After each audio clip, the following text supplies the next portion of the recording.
ನಮಸ್ಕಾರ. ಎಲ್ಲ ನನ್ನ ಸುರಪುರ ತಾಲೂಕಿನ ಮತ ಬಾಂಧವರೇ ಮತ್ತು ನನ್ನ ಬಿಜೆಪಿಯ ಕಾರ್ಯಕರ್ತರೇ, ಮುಖಂಡರೇ, ರಾಜ್ಯ ನಾಯಕರೇ, ರಾಷ್ಟ್ರ ನಾಯಕರೇ, ಈ ಒಂದು ಉಪಚುನಾವಣೆಯಲ್ಲಿ ತಾವು ಬಹಳ ಅದ್ಭುತವಾಗಿ ನನ್ನ ಸುರಪುರ ತಾಲೂಕಿನ ಬಿಜೆಪಿ ಮುಖಂಡರು, ಕಾರ್ಯಕರ್ತರು ಬಹಳ ಅದ್ಭುತವಾಗಿ ಕೆಲಸ ಮಾಡಿದ್ದಾರೆ ಮತ್ತು ಸಾಕಷ್ಟು ಮತ ಬಾಂಧವರು ಆಶೀರ್ವಾದ ಮಾಡಿದ್ದಾರೆ.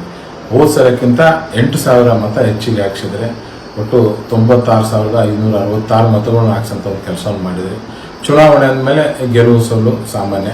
ಆದರೂ ನಾವು ಚುನಾವಣೆಯಲ್ಲಿ ಸೋತೀವಿ ಅಂತ ಯಾರು ಕುಗ್ಗೋದು ಬೇಡ. ಬಿಜೆಪಿ ಕಾರ್ಯಕರ್ತರು ಯಾರು ಕುಗ್ಗೋದು ಬೇಡ. ನೀವು ಬಹಳ ಪರಿಶ್ರಮ ಪಟ್ಟು ಈ ಚುನಾವಣೆಯಲ್ಲಿ ಕೆಲಸ ಮಾಡಿದರೆ, ರಾಜ್ಯ ಸರ್ಕಾರ ಅವ್ರದ್ದು ಇದ್ರೂ, ಅವರು ತಂದೆಯವ್ರ ಸತ್ತಲ್ಲಿ ಸಿಂಪತಿ ಇದ್ರೂ ತಾವು ಇಷ್ಟೊಂದು ಅದ್ಭುತವಾಗಿ ಕೆಲಸವನ್ನು ಮಾಡಿದ್ದೀರಿ.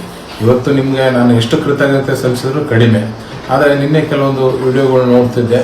ಆ ವಿಡಿಯೋದಲ್ಲಿ ಕೆಲವೊಂದು ಯುವಕರು ಕೈ ಕಟ್ ಮಾಡ್ಕೊಂಡು ಆ ಥರ ಎಲ್ಲ ಮಾಡಿ ವಿಡಿಯೋ ಕಳಿಸಿ, ದಯವಿಟ್ಟು ಆ ಥರ ಎಲ್ಲ ಮಾಡ್ಕೊಂಡು ಹೋಗ್ಬೇಡ್ರೆ. ಯಾಕಂದರೆ ನಿಮ್ಮ ನಂಬಿದಂಥ ನಿಮ್ಮ ತಂದೆ ತಾಯಿಗಳಿದ್ದಾರೆ, ನಿಮ್ಮ ಕುಟುಂಬ ಇದೆ, ಸಾಕಷ್ಟು ಜನ ನಿಮ್ಮ ಮೇಲೆ ಅವಲಂಬಿತರಿರ್ತಾರೆ. ನನ್ನ ಮೇಲೆ ಪ್ರೀತಿ ವಿಶ್ವಾಸ ಇರಲಿ, ಅಭಿಮಾನ ಇರಲಿ, ಇಷ್ಟೊಂದು ಅಂದ ಅಭಿಮಾನ ಬೇಡ. ಯಾಕೆಂತಂದ್ರೆ ನಾನು ಯಾವತ್ತು ನಿಮ್ಮ ಅಣ್ಣನಾಗಿ, ನಿಮ್ಮ ತಮ್ಮನಾಗಿ ನಿಮ್ಮ ಜೊತೆಯಲ್ಲೇ ಇರ್ತೇನೆ.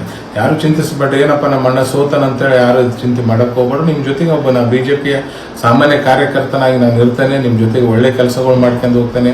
ಸುರಪುರ ತಾಲೂಕಿನಾಗಿರ್ಬೋದು, ಈ ಭಾಗದ ರೈತರ ಯಾವುದೇ ಸಮಸ್ಯೆ ಆದ್ರೆ ರೈತರ ಧ್ವನಿಯಾಗಿ ಕೆಲಸ ಮಾಡೋಂಥ ಒಂದು ಕೆಲಸನ ನಾನು ಮಾಡ್ತೇನೆ. ಬರುವಂಥ ದಿನಗಳಲ್ಲಿ ತಮ್ಮ ಜೊತೆಗೆ ಒಬ್ಬ ಸಾಮಾನ್ಯ ಕಾರ್ಯಕರ್ತನಾಗಿ ಕೆಲಸ ಮಾಡುವಂಥ ಒಂದು ವ್ಯವಸ್ಥೆ ಮಾಡ್ತೇನೆ. ಅದಕ್ಕೋಸ್ಕರ ದಯವಿಟ್ಟು ಯಾರು ಅಂತ ದುಡುಕಿ ನಿರ್ಧಾರ ತಗೊಳಕ್ ಹೋಗ್ಬೇಡ್ರಿ. ನಿಮ್ಮ ಜೊತೆಗೆ ಇರ್ತೇನೆ. ಅದರಿಂದ ನನಗೂ ಭಾಳ ಮನಸ್ಸಿಗೆ ನೋವಾಗ್ತದೆ. ಆ ಥರ ಮಾಡಲಾರ್ದಂಗೆ ಇದು ಮಾಡ್ಕೊಂಡು ತಗೊಳ್ಳೋಣ. ನಾವು ನೀವೆಲ್ಲ ಕಲಿತು ಮತ್ತೆ ಪಕ್ಷ ಕಟ್ಟಂಥ ಕೆಲಸವನ್ನು ಮಾಡೋಣ. ನಮ್ಮ ಕಾರ್ಯಕರ್ತರಿಗೆ ಏನೋ ಸಮಸ್ಯೆ ಆದಂಥ ಸಂದರ್ಭದಲ್ಲಿ, ರೈತರಿಗೆ ಸಮಸ್ಯೆ ಆದಂಥ ಸಂದರ್ಭದಲ್ಲಿ ನಿಮ್ಮ ಜೊತೆಗೆ ಬಂದು ನಿಂತು ಹೋರಾಟ ಮಾಡೋಕ್ಕೆ ಸದಾ ನಿಮ್ಮ ರಾಜ್ಯಗೂಡ ಸಿದ್ಧ ಇರುತ್ತೆ ಅಂತ ಈ ಮುಖಾಂತರ ಹೇಳಕ್ಕೆ ಇಚ್ಛಪಡ್ತಾ, ಎಲ್ಲ ಕಾರ್ಯಕರ್ತರು ಒಗ್ಗಟ್ಟಿಂದ ಒಮ್ಮತ್ತಿಂದ ಇರೋಂಥ ಒಂದು ಕೆಲಸವನ್ನು ಎಲ್ಲರೂ ಸೇರಿ ಮಾಡೋಣ ಅಂತ ಹೇಳಿ ಎಲ್ಲರಿಗೂ ನಾನು ಹೃದಯಪೂರ್ವಕ ಕೃತಜ್ಞತೆಯನ್ನು ಸಲ್ಲಿಸ್ತೇನೆ.